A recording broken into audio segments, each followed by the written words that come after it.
would like to say a few words about the Chief Guest, Honorable Justice Ms. Nadia Patria ma'am.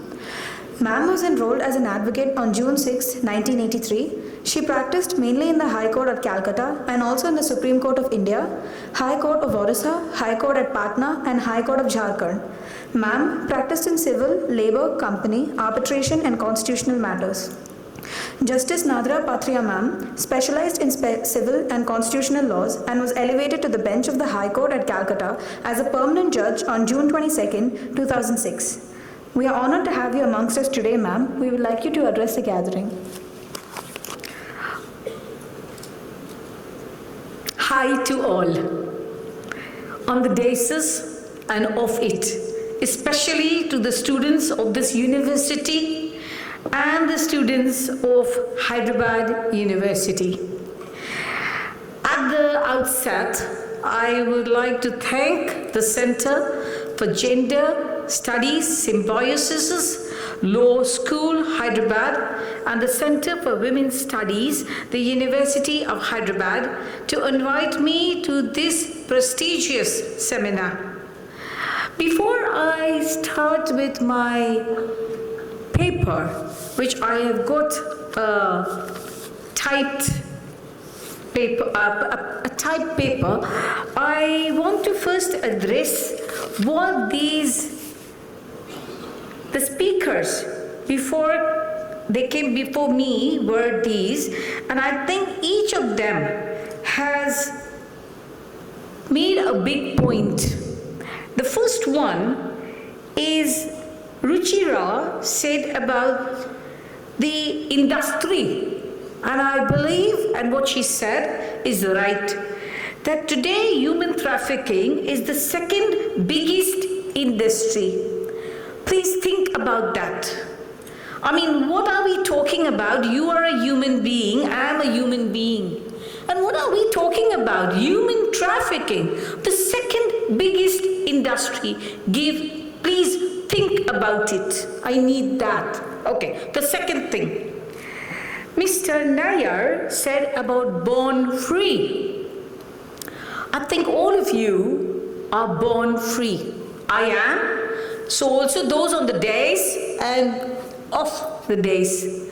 But tell me, none of you have ever thought about those children who have been trafficked but have not been able to freely live. Think about it. I give you a thought, some food for thought to you. And the reason is because all of you are students, you are youngsters. You're not like me, aged with white hair. No, you're still young. And you have your juices moving within your body. So this is what I think you to think about, and I give it to you, some food for thought. The third point, which I think she was the professor from the University of North Bengal, Siliguri.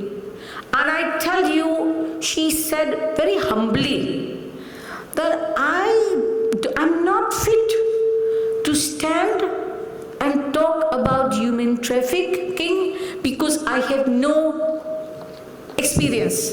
But I tell you what she has done is fantastic. As the chairperson of the Juvenile Justice Committee in the Calcutta High Court, I found that she started a child rights cell in her university, which in Calcutta we had to shut it. Now I applaud you, ma'am, what you have done. Excellent work done. The next thing that I would address is the point which Geraldine spoke about was racialism. I will talk about it, and I'm sure she has a fantastic lot of material, and she's going to talk about history of human trafficking. I think if you guys love people and you love children, you are going to listen to what she has to tell you. So please come lend your ear when Geraldine talks her history on human trafficking. The next thing that Gangotri, one of them was, I think she's Gangotri. She's the one from the University of North Bengal. She spoke about, another thing which she spoke about was tea industry. She's absolutely right. I had an opportunity to go to North Bengal and to visit the tea industry and also the tea gardens. I tell you, all of them, the people of that place had no employment at all. The money which is being doled to them, that doesn't reach their bank account or physically. In between the money given by the government and the people who are there, the recipient, the money goes somewhere else. So please again think about those people. How are they going to live if they get no money in their kitty? Starvation naturally will be end result of this no employment and tea industry having dipped. I go to, because you are students, and I think I must address you before I start my own talk, is that you are energetic. You have ideas. And if I have ideas, at my age, you are younger than me. So you have more ideas than myself. So think. You must be a think tank and put up a think tank in your university. This is very important. I tell you why. When I was coming from the airport, and Sanjana, who was with me, and I was asking her about some villages, and she said, we have 2 villages around in the periphery or adjacent areas of this university, deemed university. And when I was looking at this film, which was given, the documentary, I found that the founder, he had a vision and he attracted people to Pune. Today, the Symbiosis University in Pune have adopted 14 villages. I want to ask you guys, tell me, how many villages have you adopted? How many? 7. So there we have an answer from Anuradha, and I want to know what are your activities are there? I was told that you have legal aid. That's not enough for me. And I'm a very ambitious woman. And I want to be ambitious for a reason. Because I want to see the upliftment of children and women. If upliftment of women, I can promote. Ultimately, the children of the the life of the children will be uplifted automatically. That is the reason why I am very interested in looking after the upliftment of not only the women but also with children. If we can do that, human trafficking will stop automatically. That's why I'm addressing this. And all of you, I tell you, today you are alive. All of you are sitting there, and why are you alive? Tell me that. Somebody will say, because your heart is beating. If your heart beats, then I must tell you that you have a heart. If you say no, then you are dead meat. Now tell me, are you dead meat or are you alive? Tell me that. Yes or no? I want an answer. Great. I'm happy. So you have a hat. And if you have a hat, you have to look after the children first. So do that. Young man who said that, kudos to you. Okay. Now I start another thing which I must address. I'm very worried. Somebody said about something, somebody said something else. But Devadasis, have you ever thought about them? I want to know that. Just give it some thought. You don't have to answer it immediately. Give it, again, food for thought. So think about that too. I go back and I have to start, unfortunately, with my talk. India is a member state of SAARC. And in the 9th SAARC summit in May 1997, a decision was taken to combat the grave crime of trafficking in women and children. Trafficking, protective home, repatriation, rehabilitation were the keynotes of that summit. The word traffic means, I'm sure all of you know, movement of vehicle. We have assembled this day not to talk about movement of vehicles, but we are talking about movement of women and children. And this is a serious issue before us. Since human beings were trafficked right since slavery was practiced by the white man. This was a different kind of trafficking, and today trafficking is rampant and is done under the nose of the government and the system which has failed civil society. Trafficking is not only restricted to trans-border but also interstate. So it is a national and international problem, and the reason is poverty. Education and poverty cannot be removed in totality from our country or this world overnight, but the panacea should be diminished. A man wants to live with dignity and needs 2 square meal. And this is all that he wants. And if he cannot secure this 2 square meal, he tries to steal from his neighbor. And it is only for this reason he leaves his territorial zone for an extra buck. Man is greedy by nature. And it doesn't matter how he is going to get that money.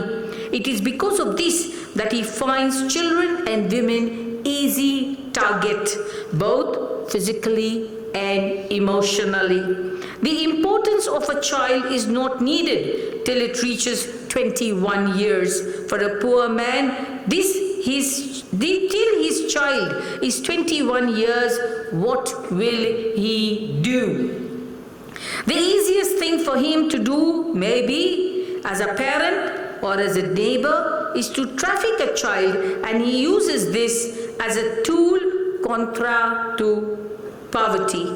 It is sad that we educated people in this August gathering have not been able to remove poverty from our country, our state, or for that matter, our neighborhood.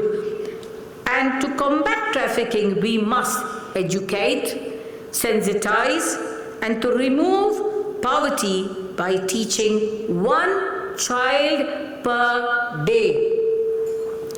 Dignity of labor is very important, and to teach any kind of vocational skill, and I'm not talking about sex worker who also has the right to live with dignity. For me, vocational skills are important and must give importance to it. I had tried to get in touch with people who are ready and willing to give vocational skills to dropouts and those children who are not inclined to study. I must confess that I attended at a symposium of survivors, and from the interaction I deduced that it is very difficult to engage the interest of the survivors as they get distracted very soon. Some of them are stable, but some are irritable, and those irritable are not able to adjust in society and needs counseling. We don't have counselors and psychologists who can assess the IQ of children and women, and they must be appointed if we are able to help mankind, especially women and children, and identify their interest through education and vocation. The next aspect which I will deal with is the law. I come from a background of law. So I have to deal with law, and the acts that I talk about is the Juvenile Justice Act 2015, which deals with a child in need of care and protection, so also child in conflict with law. The enactment has been promulgated in the best interest of the child. It has dealt with various aspects and situations. The various aspects of the said enactment deals with child line 1098, that is the number, CNCP and CCL, CJPU, that is the State Juvenile Protection Unit, CWC, Child Welfare Committee, CCI, that is the shelter home and the special home, probation officer, individual care plan, DCPO, JJB. You can find this. I will not waste your time because you can get all this from the Juvenile Justice Act in itself. You are intelligent people, you can read, do it. I don't have to teach you anymore. You have to learn. But I will tell you about one. There are some paralegal volunteers. You can become those PLVs, paralegal volunteers, to help those juveniles, those little children who are there. POCSO of 2012, although it is abused, but its advantages have outweighed its minuses. Under Rule 212, the support person is of great importance, and it is for this reason that a support person must be trained. Sufficient support person is not available because the government is not willing to spend any money on the children. I can tell you this. I come to the next one, is the Constitution of India. And as Mr. Nair spoke about Article 23, he's right. Article 23 prohibits traffic in human trafficking and forced labor. Please do look into it. You are students. Do your Google. You love to do Google, isn't it? Do that. Search it and find out what the Supreme Court has to say about it. The different cases, the case law that I deal with now is Sampurna Behera, delivered by Justice Madan B. Lokur, and the other one is exploitation of children in orphanage in the state of Tamil Nadu versus Union of India, are cases which have dealt with child rights very recently. The areas of human trafficking is not only in India, but the West is also grappling with this problem. Bengal has, that's my state where I come from. Bengal has Bengal has a porous border with Bangladesh, so also Nepal. Now you will ask me a question, how this issue of human trafficking, how is it going to be dealt with? According to me, the long-term measure is through education. The short-term measure is by improving the conditions of the juvenile, that is a child, and its parents in society. Counseling is important for dropouts and their parents. Section 357 capital A CRPC deals with victim compensation, and this must be paid promptly. Psychologists and counselors be appointed.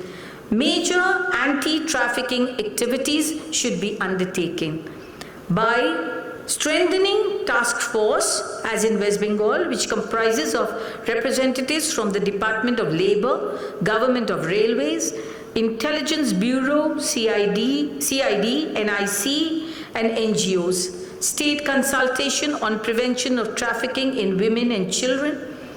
Interstate convergence workshop on anti-trafficking. Release of guidelines on village and block level child protection committees at the grassroots level. Reconstitution of the State Advisory Committee on combating trafficking for commercial sexual exploitation. Setting up Directorate of Child Rights and Child Trafficking. State Plan of Action on Prevention of Trafficking. Interstate Workshop on Investigation of Human Trafficking Cases. Scheme on Rehabilitation of Trafficked Victims and Sex Workers. According to me, it's very important because rehab, you may repatriate, you may restore, but rehabilitation is very, very important.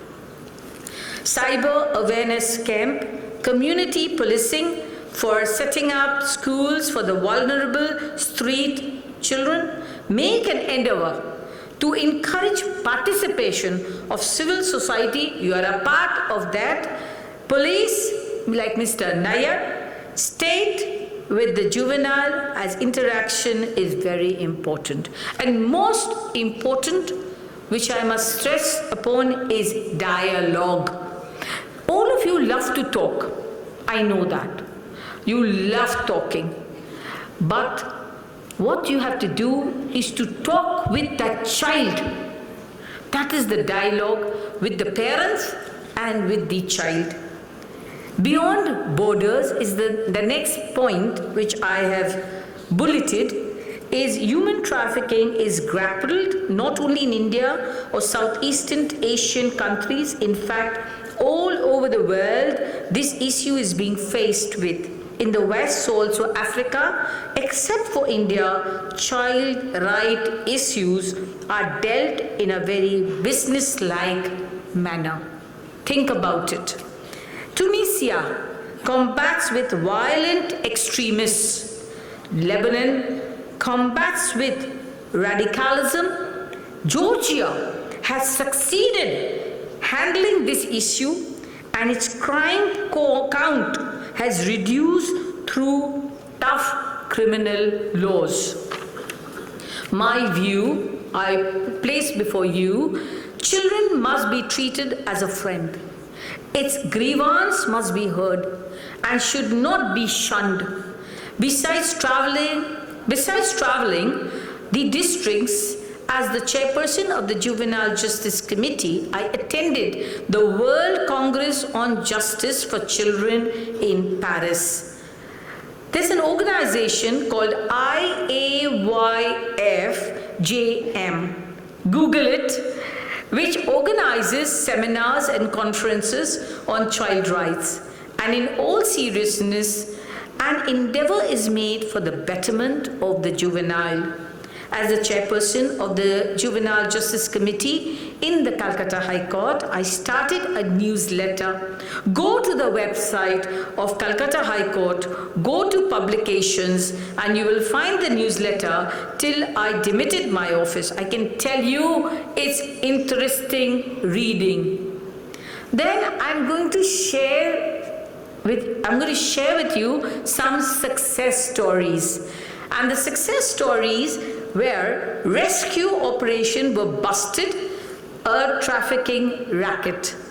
Excellent coordination with the Directorate of Child Right and Trafficking, Kolkata Police and CID has helped to bust a trafficking racket and helped to rescue 2 minors.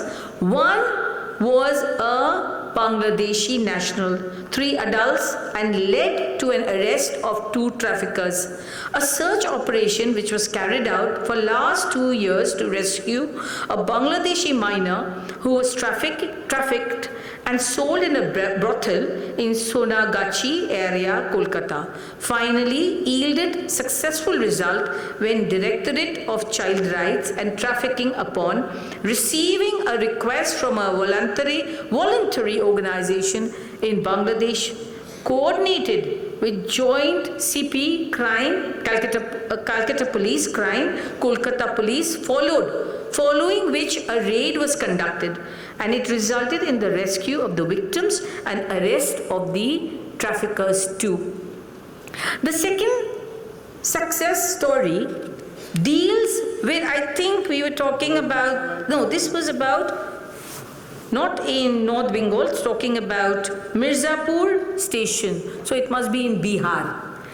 A rescue operations from a moving train. A lady in her mid-20s called up her husband from a co-passenger's mobile and reported that she and her daughter are possibly being trafficked to an unknown destination, and they are in an unreserved compartment in the up Kalka Mail, which is about to reach Allahabad Junction in another 45 minutes time. Getting this alert at 6 in the morning, the husband immediately rung up the District Child Protection Officer of South 24 Parganas, who in turn informed Directorate of Child Right and Trafficking for help. Immediately, DCRT coordinated with the Child Line and RPF, Railway Protection Force, and started to track the train, and an alert was sent to all the railway stations. The timing was critical as the train would stop only for a few minutes, and within that time the railway force had to find the mother and the daughter. Moreover, the task became difficult as police was not able to contact the lady, anticipating that if the trafficker becomes suspicious, he might pull down the train's chain and get down, which will make the rescue operation further difficult. However, the railway force boarded the train at the right moment at Mirzapur station at 7:35 a.m. and managed to wade through the overcrowded, unreserved compartment and rescued the mother and daughter and arrested the suspected trafficker. As the train arrived at the Allahabad station at 9 a.m., RPF and Child Line team was waiting, and the traffickers was handed over to them. Since already a missing case was registered at Jibantala PS in South 24 Parganas, a message was sent to them, who later sent a team to Allahabad to bring back the victims and arrested the trafficker. The rescue operation has been successful because of the timely intervention and excellent coordination. I must, before I come to an end, I end my talk, I must tell you a story which is true heart-rendering. It is called Tin Roof. There was this little girl in Nepal. There was this little girl in a village in Nepal. She had a drunken stepfather, and whatever he earned, he would spend on his drink. Her mother and she had practically no money for food. The roof of their house was dilapidated and leaking. During the rainy season, pools of water would gather. Very often, this little girl, Sona, I call her Sona, would dream if their roof would not leak. Her friend had gone to the city to work, and she returned one season and replaced her shabby roof with a shining tin sheet. During the rain, her friend's house was protected. Looking at her friend's shining roof, Sona would pester her mother for a shining roof too. One day, her aunt came from the city, gave some money to her father, and it was decided Sona would also go with her aunt. So Sona excitedly packed her book clothes and set off with the aunt. For having travelled by bus, Sona was handed over to a man who, along with Sona, travelled in a rickshaw. When she got off the rickshaw, she found herself in a house filled with girls of her age. Sona was handed over by an uncle man to a fat lady who gave him some money. Sona was taken to a room and given some food. As she was tired, she fell asleep. When she awoke, she found the girls were very well dressed and were talking to men. She was also asked to wear good clothes and entertain men, which she refused to do. As a consequence of her rebellious streak, she was beaten. Then they gave her a drink, and having consumed the drink, she didn't know of her surroundings. When she would awake, she would find a man, and this happened for many days. When she came to her senses, she felt weak. She was accustomed to entertain men, and she had no will or strength to fight the lady or men. This would go on day after day till a foreigner came along. Sona and the foreigner, I call him Adam, would talk, and he would get gifts for Sona. Adam would come every evening and ask for Sona, although the lady of the brothel would place other girls before Adam, he would ask for Sona. During their conversation one evening, Sona told him about her family and village. She also expressed the desire to return to her parents and home. A few days later, Adam, armed with police, came to the brothel and rescued Sona. Sona was aged only 13 years. Adam was a British journalist come photographer, and it was because of the feeling of empathy that he could rescue Sona.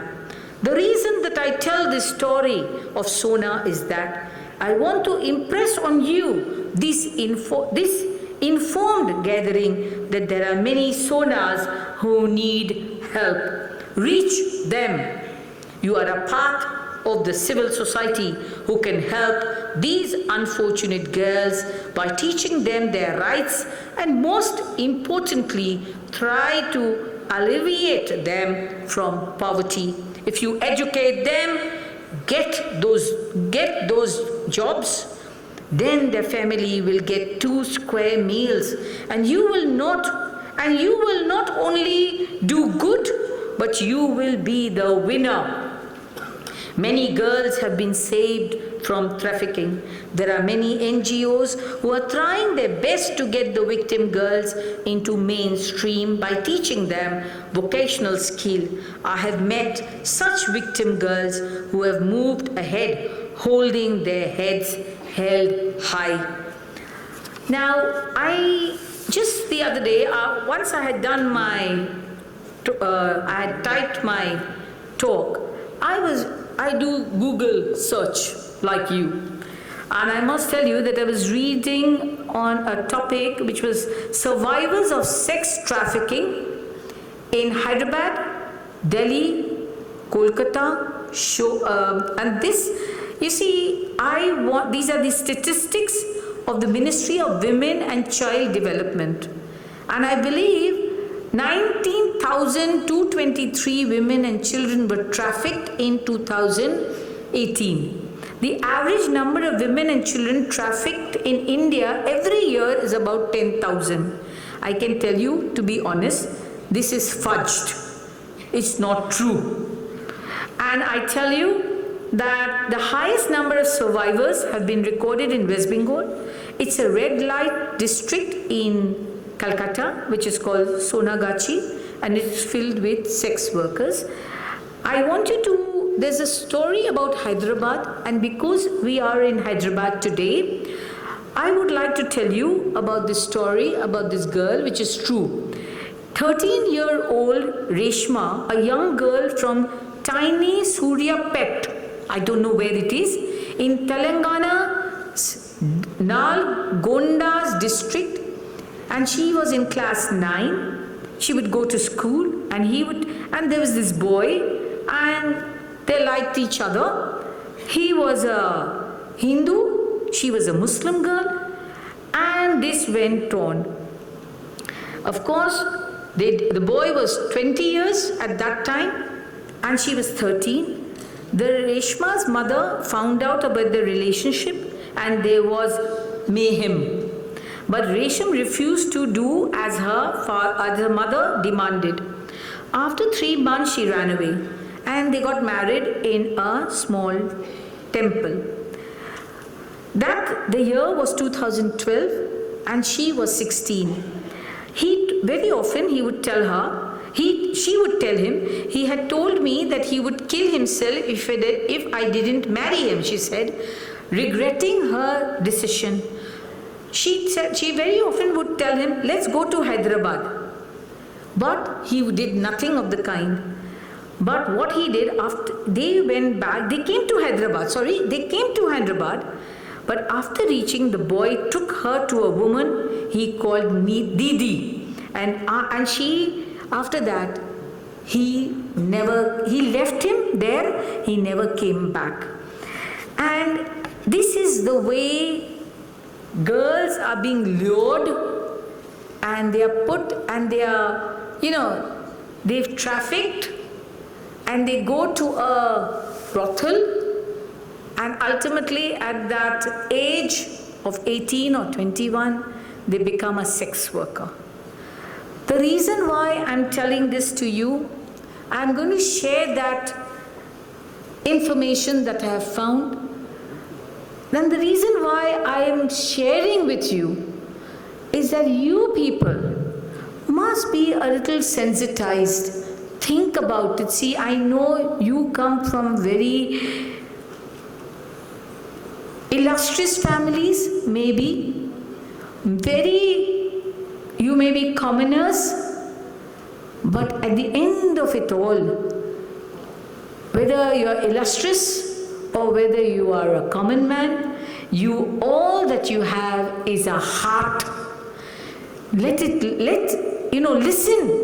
what your heart says, do good work, and the day you forget to listen to your heart, I think you are nothing but dead meat.